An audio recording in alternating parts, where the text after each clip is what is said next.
our president. I think we're going to do very well. Nothing beyond our The capacity. U.S. 2024 campaign season is in full swing. And that means lots and lots of fundraisers. It's kind of like an arms race. If one side is on all the time, you've got to be on all the time. The spending isn't influencing voters as much. It's to say my campaign is as strong as my opponent's. And spending keeps going up.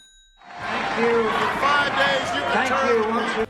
The 2008 campaign shattered spending records at $5.3 billion. Be your president. Remember, folks.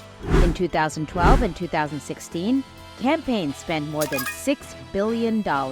And by 2020, that number rose to more than $14 billion. Foster says the rise in campaign spending comes down to two important factors.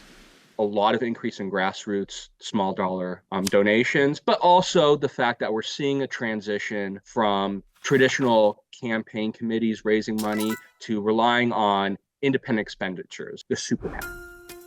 Super PACs are groups, including corporations and labor unions, that can raise and spend unlimited amounts of money for a campaign, thanks to a 2010 Supreme Court ruling known as Citizens United. The one stipulation: they cannot coordinate directly with the candidates. Critics say the ruling is terrible for democracy, but Michael Cohen, author of the book Modern Political Campaigns, takes an optimistic view. If you're wondering whether or not the United States buys its elections, I would say to you that it's been less now than it's ever been in my lifetime. And the reason why is because of the spike in individual contributors, and also the reporting is very transparent now. We all know where a lot of this money is coming from, or at least going to. So even with super PACs, where you don't know who's giving money to them, you have a sense because the reporting is actually very good. So where is the bulk of that money going?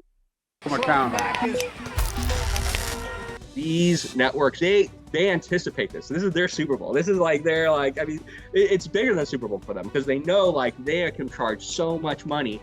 That's not the case in other democracies around the world. We tend to spend so much more money than a lot of other countries around the world because we have fewer rules on when you can campaign and how much you can raise.